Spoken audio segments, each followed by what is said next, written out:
Good morning. Good morning. Thank you all for being here. There are a lot of you this morning.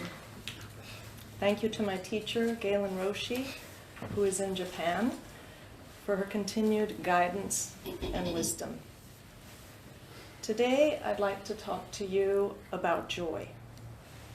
I was drawn to this topic for two main reasons. The first was curiosity about my Dharma name. When we participate in the Jukai ceremony, a ceremony where we receive the precepts, our teacher, Galen Roshi, gives us a Dharma name, which she then puts on the back of our rakusus in beautiful calligraphy. The first part of my name is Maya, which means luminous night. I love that beautiful image. And the second part is Konraku, which means establishing joy. What does this mean, establishing joy? How do I go about establishing joy? Where do I establish joy? Is it indeed me who establishes it? The second reason for my exploration into joy is that a few months ago, I began to feel out of touch with my own sense of joy. Joy can be juxtaposed with pain or envy or self-doubt or worry, and I seem to be experiencing a little of all of these feelings. These situations when we're feeling very low, full of self-doubt, perhaps envious of others' success or happiness, prompt us to look for joy and therefore to grow. I have been studying how to reconnect with my own sense of joy. There were some common threads I discovered as I explored joy in my practice, in my reading, and in my daily life. Joy is our essential nature. We can all realize it. When we seek happiness, we're actually trying to access our original state of mind. This joyful state of mind is obscured by our obsessing about what we want or don't want, by our incessant craving. Reb Anderson, our founder, states that we are not trying to get joy through our practice. Our practice is joy. We can have confidence in the path we are walking. We can learn to cultivate joy as the seed of joy is within us. It is something we can realize, inherent in every one of us. It is a way of being, an understanding that is available to all of us. It is a way of being in the midst of everything that occurs in our lives.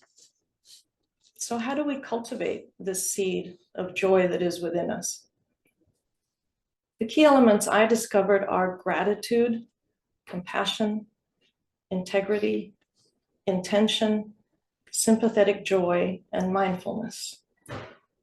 Let me start with gratitude, as I found it to be a clear way of opening my heart to joy. In his Dharma talk about gratitude a few weeks ago, Reverend Royce said that because we inhabit this human body, times of discomfort and suffering arise and give us the opportunity to change and to be grateful for this life. He continued by saying that our world brings with it the 10,000 joys and the 10,000 sorrows. We can have a sense of gratitude towards everything. These times of sorrow can be opportunities to seek that innate joy within us, to wake up so we can be grateful for these teachers.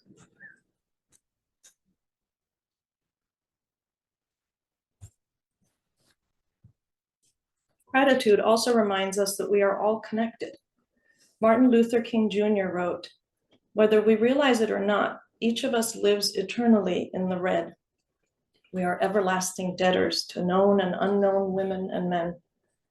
When we rise in the morning to go into the bathroom and reach for a sponge, when we rise in the morning, we go into the bathroom and reach for a sponge, which may have been provided for us by a Pacific Islander. We reach for soap that is created for us by a European. Then at the table, we drink coffee provided for us by a South American, or tea by a Chinese, or cocoa by a West African. Before we leave the house, we are already beholden to more than half the world." Taking a moment to be present, to recognize this connection to people known and unknown, fills us with gratitude, which in turn brings joy. I find that stopping, being present and grateful for the little delights we can find in that moment brings me gratitude. For me, it is often in nature. the beauty and perfection of flowers, the birds singing in the tree, the clouds moving across the sky, the rustle of leaves as the breeze flows through them, the sun shining through the window, or the aroma of cooking a good meal, that first cup of coffee in the morning. Watching my daughter with her little son, remembering to be grateful for this life we are living turns me to joy. Last year, I had a very frustrating travel day. The flight was canceled, I missed my connection, and so was not going to make it to meet my son. He was going through a difficult time, and I wanted to get there on time. I was in Charlotte, North Carolina, and I had to rent a car for the last leg of the trip to Asheville, as there were no more flights that day. I found a restaurant to have dinner before continuing the trip. When dinner was finished, I asked the server for the bill, and he informed me that the young couple who had been sitting at the next table had paid for me. They paid for my dinner and left, so I couldn't even thank them. Such generosity. I had not interacted with this couple at all. They must have noticed something in me that said I was having a bad day and decided they would make it better. In an instant, all my worry and frustration disappeared, and I was filled with gratitude. There was space for joy in the midst of my frustration. Ehe Dogen, the founder of Soto Zen, states that the joyful mind is one of gratefulness and buoyancy. He encourages us to put our energy into the wholeness of life. Living our life wholeheartedly and sincerely is having a joyful mind. When we practice in this way, everything comes to life. This is true joy, not just a fleeting moment of happiness. Helping others with understanding and generosity can lead to a joyful practice. Simply put, being compassionate and kind to each other, remembering that we are all connected, that every moment of care and compassion matters. This brings joy. When I can shift my perspective from myself towards others, from the sadness or pain that I am feeling to compassion, to seeing that others are suffering as well, there's an opening, a space for joy. Recently, I was feeling a distancing from my daughter, which I found very painful, but then realized that she was going through her own struggle. As I understood her pain and could bring compassion to the situation, releasing my self-centered thinking, there was relief for both of us.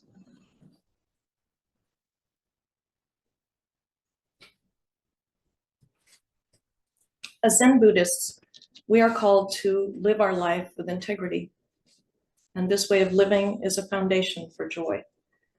We are called to look at the roots of our thoughts, words, and actions.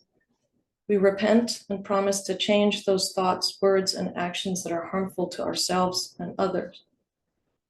This morning, during the beautiful full moon ceremony, we renewed our vows. With these vows, we commit to refraining from harming living beings, from taking what is not freely given, from sexual misconduct, from false and harmful speech, and from harming our bodies. Aspiring to live in this way creates space for joy. Reb Anderson says that as our understanding deepens, we become more and more joyful about practicing virtuous actions that are generous and that we believe will be beneficial. Generosity, one of the 6 paramitas or heroic practices about which Wade gave a beautiful Dharma talk, is also foundation for joy. Sympathetic joy, empathetic joy, or mudita, is one of the 4 highest qualities of the heart, one of the 4 immeasurables, or Brahma Viharas in Tibetan Buddhism. It is basically rejoicing in the well-being of others. Sympathetic joy is a specific dimension of joy, and one which we often experience with our loved ones. When my children are happy, I'm happy. However, sometimes I find it to be unexpectedly difficult. My little grandson is completely in love with my husband.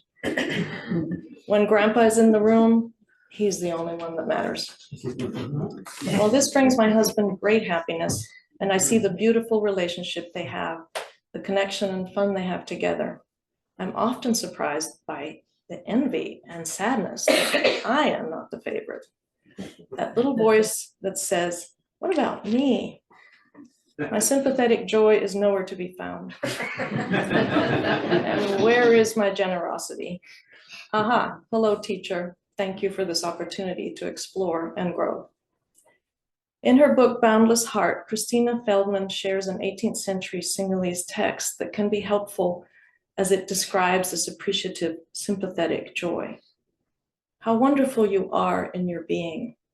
I delight you are here. I take joy in your good fortune. May your happiness continue. This sentiment of empathetic joy can be extended to ourselves as well as we deal with difficult times or emotions, especially when we are feeling that we're not good enough. How wonderful I am in my being. I delight, I am here. I take joy in my good fortune. May my happiness continue. We can focus and rejoice in the kindness and virtue of others. One of my practices in the past few weeks has been to notice small acts of kindness, of generosity each day, showing how we are all connected. I find that being here at the Zen Center helps me in my practice of sympathetic joy, especially during long retreats when there are many opportunities to witness how the members of the community, the Sangha, show caring and support for each other. Setting our intention is important as we cultivate joy. As I read to prepare for this talk, I came across a Chinese proverb that says, "If we keep a green bough alive in our hearts, the singing bird will arrive." If we keep a green bough alive in our hearts, the singing bird will arrive. In her book, Boundless Heart, Christina Feldman says, "We wake up each morning invited to choose where we will make our home, in resentment or appreciation, in generosity or withholding, in joy or bitterness. We decide what we will do with our attention." This does not mean that we ignore the difficult aspects of our lives, but rather that we attend to them with compassion and kindness. We remember that these are the times when we learn that there is a balance between joy and sadness, difficulty and ease. When we are in pain, we look for joy. We make room for joy.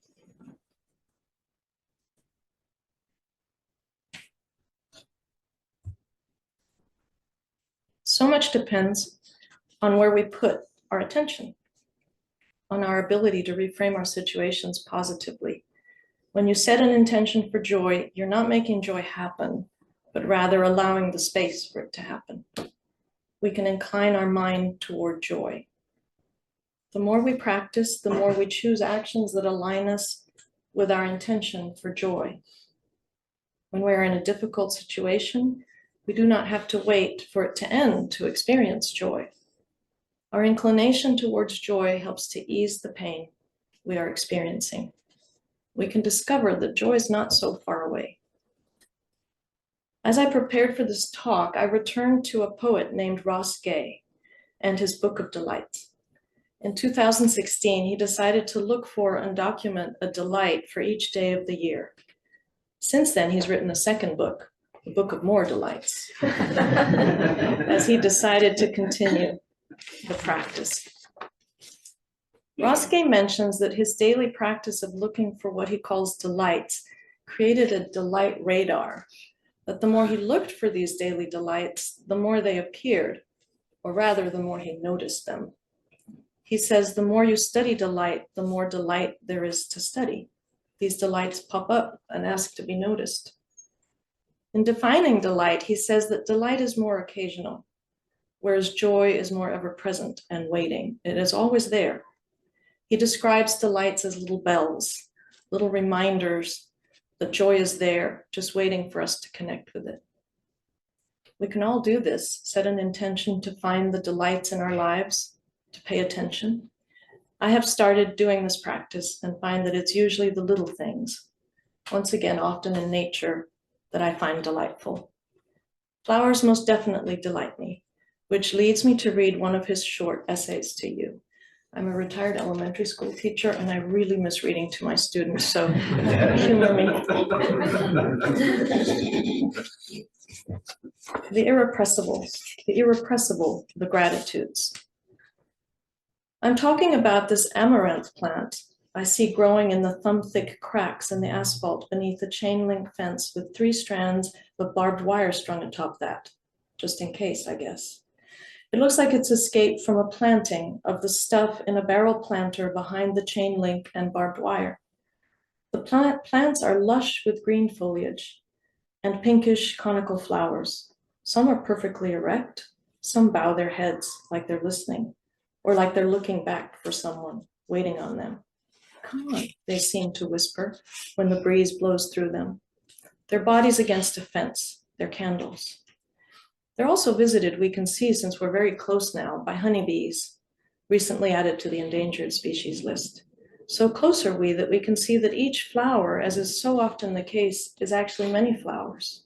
A few bumblebees. Is the name because they bumble? If so, it's a misnomer, giving these things crawl elegantly on the flower clusters, reminding me of Philippe Petit of Man on the Wire fame. Or more sweetly, more to the point, a baby's hand wrapping around my finger, which, right now in my life, there's a child named Ari, whose hand wraps my finger when I put it in her little palm, and she totters across the room, which is one of the delights. My dad was an irrepressible know-it-all, which sometimes could be a delight, sometimes not. And one of his delightful facts was that a bumblebee, misnomer ballerina bee, was an impossibility, too much mass, too teeny of wings. Once he said it as one buzzed right by us. That's impossible, he said, smiling. If you get closer to the amaranth, you'll notice in the lighter colored flowers, the reddish, fiery pink sort of fading to a lavender, that the flowers are giving way to the seeds, of which on every flower, the bees know this, the honey and ballerinas and the many I can't see. By my estimation, there are a zillion seeds on every flower, I'm saying. Maybe 100 flowers, meaning, check my math here, 100 zillion seeds, meaning, keep your calculators out, 100 zillion future plants, on every one of which, how many flowers? How many seeds, some of which are now in a paper bag in my pocket, thank you very much. This is what I think exponential growth actually means. This is why I study gratitude, or what I mean when I say it, from a crack in the street. And those are hanging amaranth flowers on the altar, and if you look closely, they are full of teeny tiny seeds.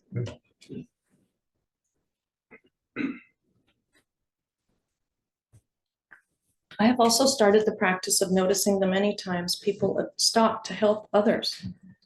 For example, my dinner experience when strangers treated me to dinner, or someone helping an older person pick up a heavy suitcase to put it in the overhead bin on an airplane, picking up someone's keys when they are dropped, opening a door for someone to go first, holding the elevator door for someone to enter, a car letting another go in front when there's a lot of traffic, a friend calling because they realized that you were sad, a fresh cup of coffee made for you in the morning, people stopping to bow to each other here at the Zen Center, words of encouragement, a look of understanding and solidarity. Start noticing these kindnesses, and you'll see that they're everywhere.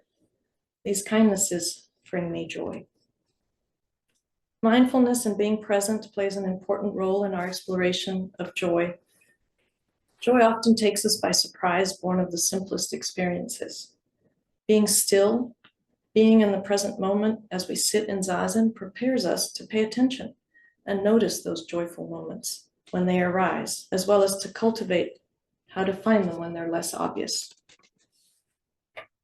I think sitting in meditation helps to create space, but we can also endeavor to be mindful in everything we do, to pay attention.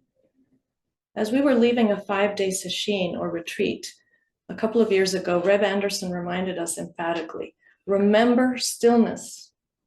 The stillness we have during sesshin as we sit in Zazen, work and eat together in silence, opens a space for joy.